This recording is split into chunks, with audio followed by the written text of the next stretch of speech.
lẻ làm làm không xong nào anh kia là chỉ có một tí đấy các phần hồi thấu nào chiến thì không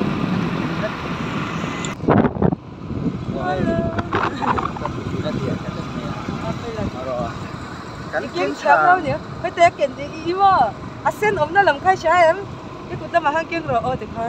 đến phá xin hề đến ra đi trái kiếm cái tiền